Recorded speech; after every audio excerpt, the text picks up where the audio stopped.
tahun yang sudah lewat, dan alhamdulillah hari ini tahun kita masuk ke awal tahun Hijriah, yaitu 1 Muharram. Dan sebentar kalau tidak salah ada kegiatan berhadiah, ya, rajin santai berhadiah, tidak tahu hadiahnya apa. Yang mau ikut monggo kumpul di lapangan Trikora Alun-Alun. Kemudian kalau kita bersolawat kepada Rasulullah dan Allahumma shalli ala Muhammad wa ala Muhammad. Alhamdulillah kita dengan bersolawat, mudah-mudahan kita dikenal sebagai umatnya dan mudah-mudahan mendapatkan syafaatnya.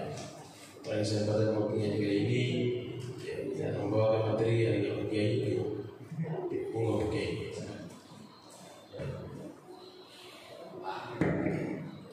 Bismillahirrahmanirrahim. Assalamualaikum warahmatullahi wabarakatuh. Alhamdulillahirabbil alamin. Allahumma shalli wa sallim ala asyrafil mursalin sayyidina wa maulana Muhammadin wa ala alihi wa sahbihi ajma'in. Amma ba'd. Bapak-bapak, ibu-ibu sidang masuk rahimakumullah. Pertama-tama tentu kita bersyukur dan terima kasih kehadirat Allah Subhanahu wa taala pencipta kita, yang di dalam genggaman kekuasaannya segala urusan kita, urusan besar, urusan kecil, semua pamungkasnya itu ada di dalam genggaman kekuasaan Allah Subhanahu wa taala. Oleh karena itu dalam kehidupan kita ini, bila kita senantiasa melatih hati kita untuk senantiasa berserah diri, bersandar sepenuhnya kepada Allah Subhanahu wa taala. Wa ila Allahi turja'ul umur. Dan hanya kepada Allah semua kendali daripada urusan-urusan itu dikembalikan sepenuhnya. Salawat dan salam kita tujukan kehadirat baginda Nabi Muhammad SAW. Tidak lupa para keluarganya, sahabat-sahabatnya, para salafus shalih. Mudah-mudahan kita yang penuh dengan kekurangan dan kelemahan ini juga dengan rahmat dan anugerah Allah disertakan di dalamnya. Bapak-bapak, ibu-ibu, hadirin hadirat rahimakumullah. Apa makna tahun baru bagi kita? Nah, sebenarnya kalau kita berbicara hakikat umur dunia ini kan sama dengan kita manusia ini dan seluruh makhluk yang ada di dalamnya itu wa ja'alallahu lakum ajalan musamma. Kita semua, manusiakah itu, jinkah itu, malaikatkah itu, bahkan makhluk-makhluk yang Allah Subhanahu wa taala tidak berikan akal seperti binatang, atau bahkan makhluk-makhluk yang Allah Subhanahu wa taala bahkan tidak berikan ruh, hanya berikan kehidupan tapi Allah tidak berikan ruh, tidak berikan akal seperti tumbuh-tumbuhan. Nah, itu semua Allah Subhanahu wa taala sudah patok. Kamu punya target itu hanya sampai sekian saja. Sudah ada ajal. Ajal itu adalah batasan waktu yang telah dipastikan. Nah, termasuk bumi yang kita tinggali ini, bahkan termasuk seluruh semesta ini, termasuk yang besar-besar seperti matahari, langit. Ini semua sudah Allah tetapkan ajalnya, termasuk bumi ini. Maka sama aja seperti kita. Jadi setiap tahun itu pada hakikatnya tidak bertambah. Ya, jadi segala sesuatu itu ketika bertambah bilangannya, itu logikanya kan mestinya hakikatnya juga bertambah. Jadi umpama kita punya tabungan di rumah atau di bank 100 juta umpama. terus bulan ini kita tambahi 10 juta. Nah, karena bertambah zatnya, maka otomatis bertambah juga hakikatnya.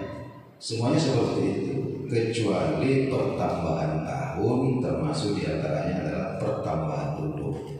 Jadi ketika tahun bertambah, ketika umur bertambah, bilangannya, maka pada hakikatnya itu adalah berkurang. Hakikatnya berkurang. Nah, Bapak-bapak, Ibu-ibu sekalian yang saya hormati, kita hari ini bertepatan dengan hari Jumat. Masuk pada penanggalan baru Hijriah pada awal tahun Hijriah, yaitu Syahrul Haram, satu di antara bulan-bulan Allah yang haram, yang suci, yang mulia, yaitu bulan Muharram 1447 Hijriah. Hadirin hadirat rahimakumullah. Artinya semenjak baginda Nabi SAW dan para sahabat berhijrah, karena yang menjadi patokan bulan atau penanggalan kalender Hijriah itu adalah dimulai di saat atau dengan momentum peristiwa hijrah. Berarti sudah 1447 tahun yang lalu. Nah, ini kadang-kadang saya merenungkan tentang orang-orang dahulu yang sudah meninggal. Nah, seperti Imam Asy-Syafi'i itu wafat tahun 200 sekian Hijriah. Usia beliau itu hanya 53 tahun. Jadi beliau hidup di muka bumi ini hanya 53 tahun. Nah, sekarang ini sudah 1447. Jadi kalau kita hitung beliau di alam barzakh ini sudah lebih 1000 tahun. Jadi beliau di alam barzakh ini sudah lebih 1000 tahun. Imam An-Nawawi itu hidupnya lebih singkat lagi. Ya, beliau wafat di usia 42 tahun. Imam An-Nawawi rahimahullah ta'ala. Kalau kita hitung dari tahun wafatnya sampai hari ini, berarti beliau tidak kurang dari 900-an tahun di alam barzakh. Ya, seperti itulah mungkin yang kita, salah satu spirit yang kita kita renungkan di momen-momen pergantian tahun itu, bahwa betapa kehidupan kita di dunia ini dalam hilbasah, ya, hanya seperti kejapan mata, begitu singkat, begitu sebentar. Oleh karena itu, salah satu ibrah di pergantian tahun ini, Allah Subhanahu wa ta'ala masih memberikan kita kehidupan, adalah tidak lain dan tidak bukan adalah mensyukuri nikmat-nikmat umur itu. Kita syukuri dengan menggunakan memanfaatkannya semaksimal mungkin untuk mencapai, menggapai, mendapatkan keridhaan Allah Subhanahu wa ta'ala.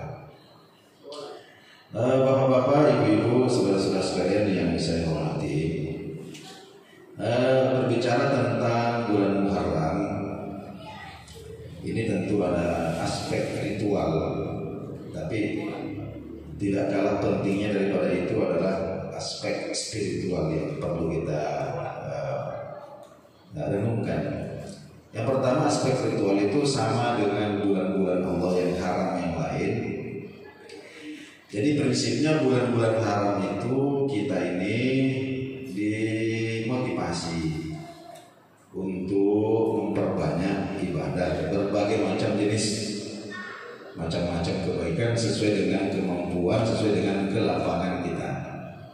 Nah, di antara yang jelas-jelasnya itu pada bulan Muharram ini ada puasa-puasa yang dianjurkan, yaitu puasa Asyura, puasa pada hari yang ke-10. Pada hari yang ke-10. Nah, ketika baginda Nabi Shallallahu Alaihi Wasallam tiba di Madinah pada peristiwa hijrah itu kan bulan Muharram.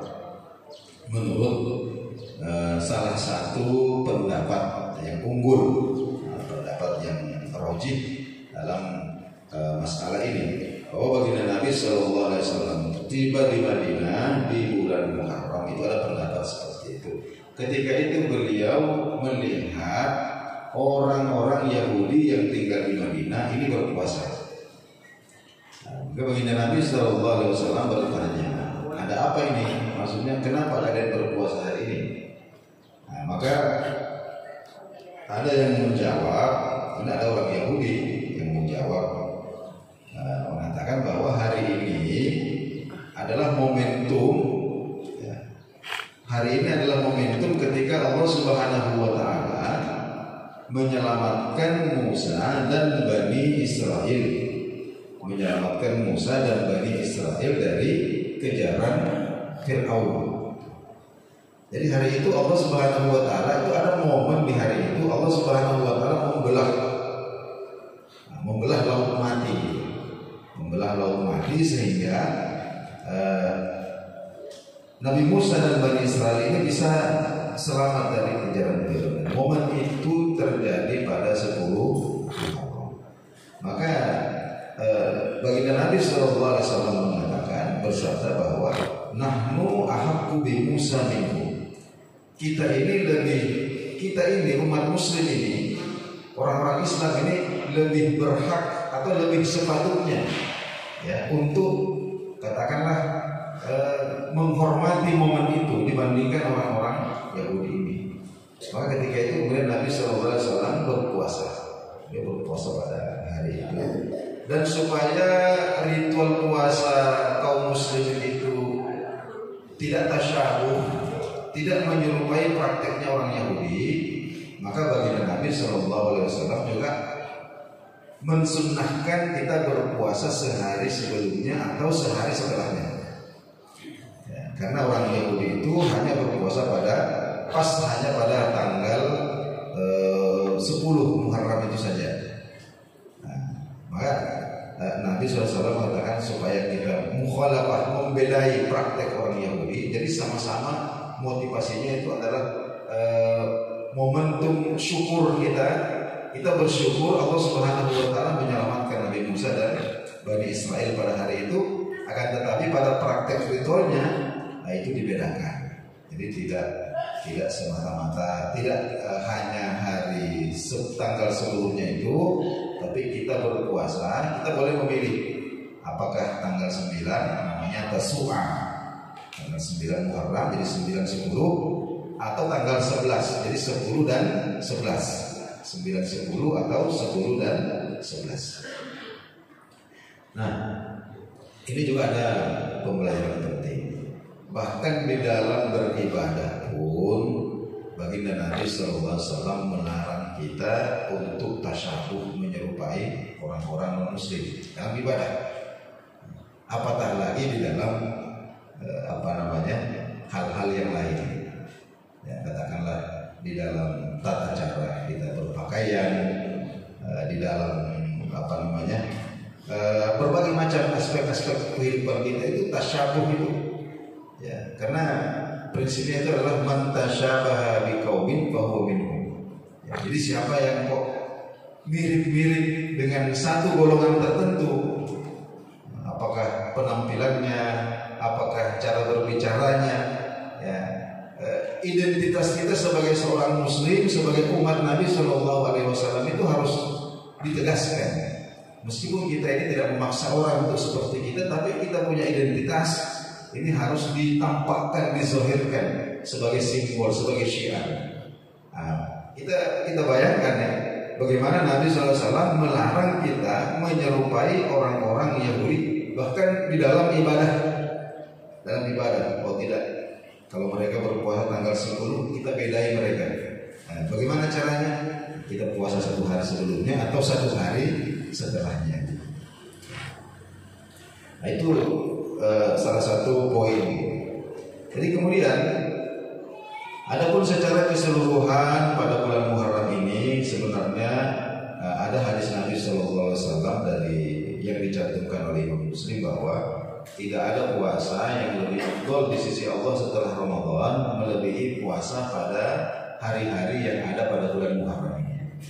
Nah, kemudian tidak ada sholat yang lebih afdal di sisi Allah setelah sholat fardu melebihi sholat atau qiyamul lail, sholat tahajud. Nah, jadi ini dua hal dalam Sahih Muslim disebutkan bahwa setelah hari-hari Ramadan maka tidak ada lagi puasa yang lebih utama melebihi itu di sisi Allah melebihi puasa di hari-hari bulan Muharram ini. Nah, kemudian setelah sholat fardu tidak ada lagi sholat yang lebih afdal di sisi Allah Subhanahu wa taala melebihi sholat tahajud. Nah, jadi hari-hari pada bulan Muharram ini kita banyak-banyak berpuasa, terutama puasa-puasa yang telah dinas kesunahannya. Contohnya seperti puasa Senin Kamisnya. Jadi Senin Kamisnya Muharram. Nah, kemudian Ayyamul Bid. Ayyamul Bid itu ya tanggal 13, 14, 15 Muharram, ketika bulan ini sedang terang dan menuju pada puncak purnama. Nah, itu kita usahakan ya, terutama di hari-hari ketika kita memang disunnahkan berpuasa di situ. Karena itu nanti sudahlah puasanya puasa di bulan Muharram, dapat juga pahala puasa hari Senin, hari Kamis dan Ayyamul Bid. Nah, kemudian yang sering kali ditanyakan itu adalah tentang puasa 1 Muharram. Adakah itu? Ya. Secara umum tadi sudah saya sampaikan hadisnya bahwa seluruh hari-hari bulan Muharram itu baik kalau kita berpuasa, termasuk tanggal 1. Tapi tidak boleh kita mengkhususkan hanya tanggal 1 saja, karena tidak ada nasnya yang merujuk bahwa ada kekhususan tertentu berpuasa pada 1 Muharram itu, kecuali bahwa itu termasuk hari-harinya Muharram. Ya, apalagi ini bertepatan dengan hari Jumat. Ini hari Jumat. Apakah kita disunahkan berpuasa pada hari ini? Karena ini sudah 1 Muharram, artinya sudah masuk Muharram, maka kita sudah disunahkan puasa Muharram. Tapi karena ini hari Jumat, maka berlaku lagi dalil yang khusus. Untuk hari Jumat itu hukumnya makruh kita berpuasa kalau hanya hari Jumatnya saja. Ya, kenapa? Karena hari Jumat itu hari raya. Ya, hari raya itu ya kita senang-senang, gembira, makan dan lain sebagainya. Nah, jadi sudah tepatlah kegiatan kita ini setiap hari Jumat ini ada acara makan-makan. Ya. Kecuali kalau kemarin Kamis ibu berpuasa atau bapak berpuasa kemarin. Nah, jadi Pak Jeko mau puasa ini. Kalau kita puasa kemarin, maka hari ini itu sudah sunnah berpuasa. Jadi tidak boleh berpuasa hanya hari Jumat toh, kecuali kita berpuasa sehari sebelumnya atau berpuasa sehari setelahnya. Nah, atau hari Jumat itu bertepatan dengan mirip puasa kita.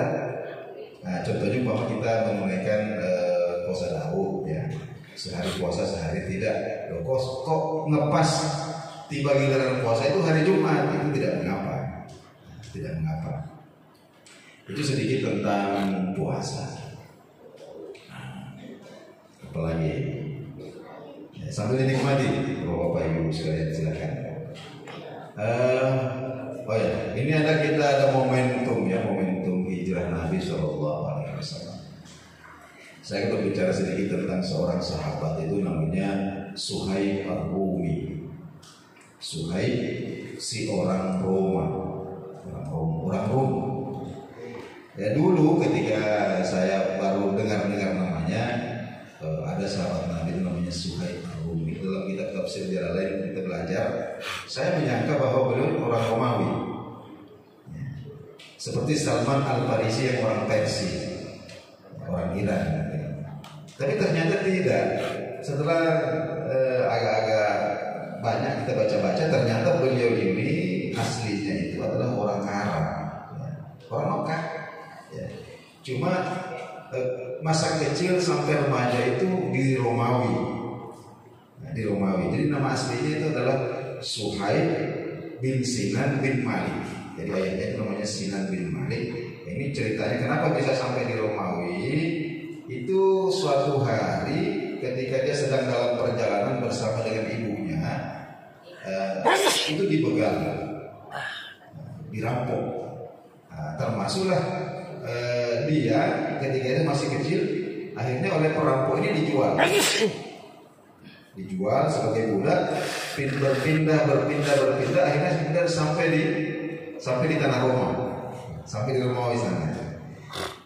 Ketika kemudian dia sudah dewasa, dia memerdekakan dirinya, lalu kemudian dia kembali ke tanah Mekah persis di awal-awal di tahun kedua atau ketiga dakwah Nabi Shallallahu Alaihi Wasallam.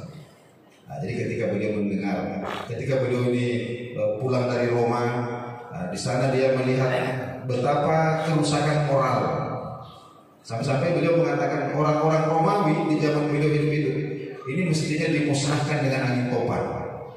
Kenapa? Saking buruknya akhlak dan moral mereka di sana. Nah, mereka ini secara bangunan, secara peradaban memang maju, patung-patungnya, kolosiumnya, tapi secara moral mereka sangat rusak. Jadi ketika itu kita tahulah bagaimana raja-raja Romawi ini perilakunya. Ya. Maka ketika beliau pulang, beliau membawa satu pesan penting dari salah seorang pendeta Nasrani yang ditemuinya di sana, bahwa di Jazirah Arab itu sudah dekat masanya akan muncul Nabi terakhir. Nah, makanya beliau termotivasi untuk saya harus cepat kembali.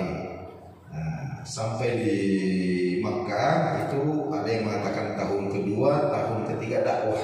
Jadi ketika itu Nabi masih dakwah sembunyi-sembunyi.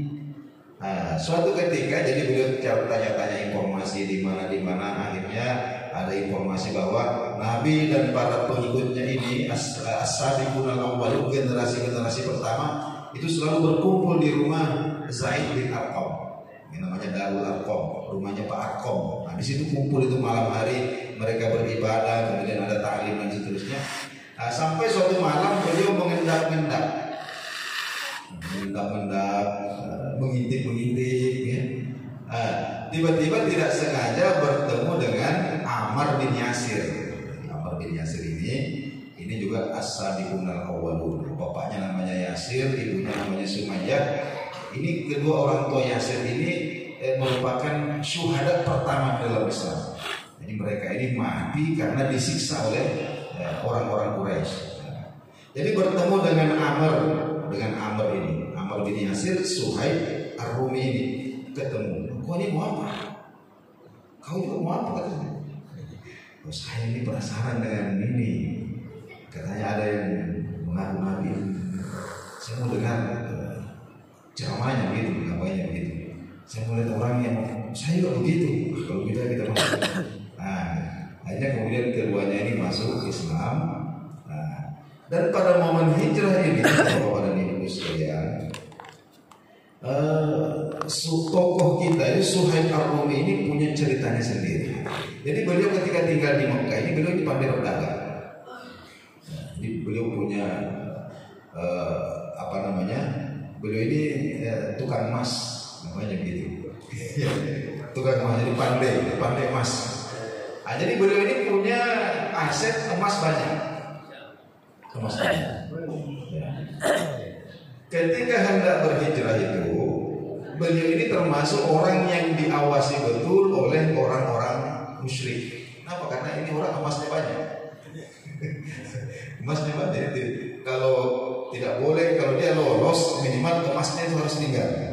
Nah, itu jadi dia itu dijaga secara khusus. Siang malam diawasi. Ya, Suhaib Ar-Rumi.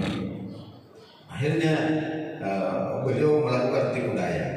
Pada suatu malam ketika beliau ini sudah sangat ingin menyusul Nabi Shallallahu Alaihi Wasallam, ya, beliau itu emas-emasnya itu sudah dipendam, sudah ditanam di salah satu sudut rumah itu sudah disembunyikan sedemikian rupa. Sampai malam itu beliau pura-pura bolak-balik ke WC, pura-pura mencret. Sedikit WC, sedikit WC, sedikit. Sampai akhirnya kemudian orang-orang yang mengawasi bilang, sudahlah, malam ini kita istirahat. Dia ini kayaknya sakit, tidak mungkin dia melarikan diri malam ini. Dia sakit, sakit perut. Nah, akhirnya orang betul. Nah, ini orang-orang yang menjaganya akhirnya tidur. Nah, ketika itulah beliau memanfaatkan kesempatan itu untuk kabur. Tapi tidak lama kemudian ketika para penjaga ini sadar melihat bahwa orang yang diawasi ini sudah tidak ada lagi, mereka menyadari bahwa ini kena prank gitu ya. Akhirnya dikejar. Karena yang mengejar ini pakai kuda, sementara beliau ini cuma berjalan kaki saja. Akhirnya hampir tersusul. Ketika melihat bahwa beliau ini sudah hampir tertangkap, beliau punya azam.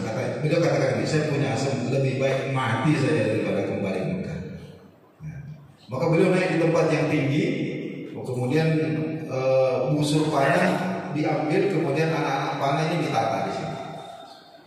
Setelah orang-orang ini mendekat, beliau mengatakan begini, saudara-saudara sekalian, saya tidak ingin menjadi pembunuh atau yang terbunuh hari ini. Saya ingin saudara-saudara selamat, saya juga selamat. Saudara-saudara tahu bahwa saya ini jago panah. Saya jago panah. Dan di sini saya punya 40 anak panah. Dan ini saya tembakkan kepada saudara ini sekarang berjumlah berapa ini datang ngomong, minimal saya membunuh 20 orang baru kamu bisa dekati saya. Minimal ada 20 orang di antara kalian yang kena anak panah saya baru kalian bisa dekati saya. Dan saya juga masih punya pedang. Jadi hari ini saya tidak akan pulang ke Mekah, lebih baik saya mati di sini.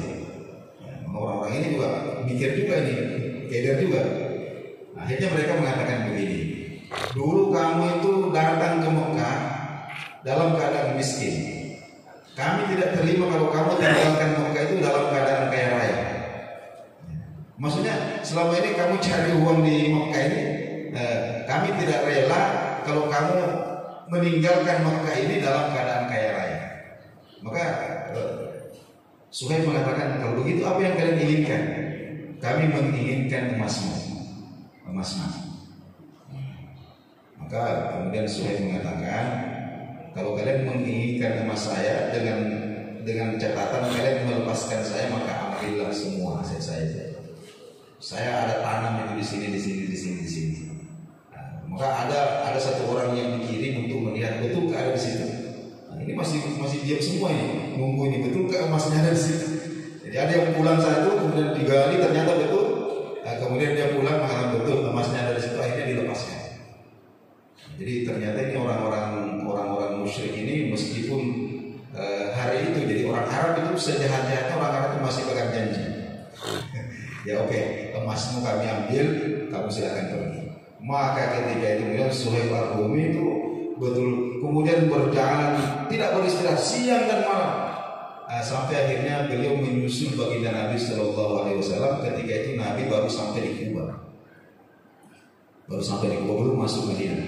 Maka ketika melihat Suhaib Ar-Rumi ini dari jauh, maka Nabi Shallallahu Alaihi Wasallam sudah mengatakan kepada Abu Bakar, itu Suhaib datang itu, sungguh beruntung perdagangannya. Jadi Nabi sudah tahu. Sungguh beruntung perdagangannya, sungguh beruntung. Artinya apa? Dia menukar kebebasannya dengan emasnya itu perdagangan yang sangat menguntungkannya. Maka ketika Suhaib ini kan punya panggilan Abu Yahya, punya anak namanya Yahya, panggilnya bapaknya Yahya.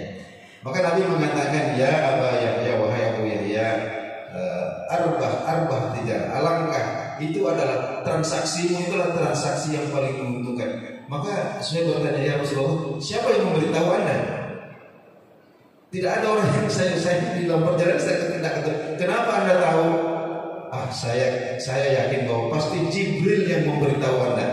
Maka baginda mengatakan betul. Ini Jibril baru turun membawa ayat. Itu dalam surat Al-Baqarah itu, wa minan nasi may yashri nafsahu bigha'a mardatillah. Jadi Allah menyanjung, Allah menceritakan, Allah membuat narasi Allah mengatakan bahwa betul-betul di antara manusia itu ya, ada orang yang menjual dirinya. Ya. Artinya dia menyerahkan seluruh apa yang dia miliki untuk kebebasan dirinya, dan kebebasan dirinya ini untuk apa? Ibtigha amardatillahi, untuk mencari keridhaan Allah Subhanahu wa taala.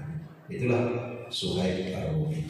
Jadi bapak-bapak dan ibu sekalian, tentu momen ini adalah momen ketika Allah Subhanahu wa taala menampakkan bahwa perjuangan Nabi Shallallahu alaihi wasallam itu sudah tidak sia-sia. Ya, bukan karena jumlah pengikut yang banyak, tapi karena keimanan yang berhasil ditanamkan di dalam hati para sahabat. Kita ini seandainya kita hidup di zaman itu, kemudian oleh Nabi kita diajak berhijrah, lalu kita tanya, kita ini mau kemana? Kita mau ke Madinah. Nanti di sana kita kerja apa? Ya, belum jelas. Nanti kita di sana tinggal di mana? Ya, belum jelas. Tidak ada yang jelas. Kemudian bagaimana dengan aset-aset kami yang ada di sini? Tidak usah dibawa. Nanti kalau diambil orang ya sudah. Mau bagaimana lagi? Itu kira-kira kita mikir atau langsung berangkat, Pak? Ini para sahabat ini. Kenapa as-sabiqun al-awwalun itu Allah katakan radhiyallahu anhum wa radu anhu? Ya, Allah sudah ridha kepada mereka dan mereka pun ridha kepada Allah. Itu karena itu. Karena mereka ketika datang perintah Allah Subhanahu wa taala, maka tidak ada yang mereka pertimbangkan. Semuanya kalau perlu dikorbankan, korbankan semuanya. Yang penting iman ini tidak lepas dari dalam sembah. Itulah barangkali yang sempat kita jadikan sebagai kajian subuh hari ini. Mudah-mudahan bermanfaat. Wassalamualaikum warahmatullahi wabarakatuh. Alhamdulillah, sudah kita dengar, mudah-mudahan menjadi pelajaran untuk kita semua, untuk kita amalkan dan kehidupan. Demikian, bila kurangnya mohon dimaafkan. Sambil menikmati silakan jangan lupa baca doa sebelum makan. Kemudian kita tutup doa kafaratul majelis. Subhanallah wa bihamdika asyhadu an la ilaha illa anta astaghfiruka wa atubu ilaik. Assalamualaikum warahmatullahi wabarakatuh.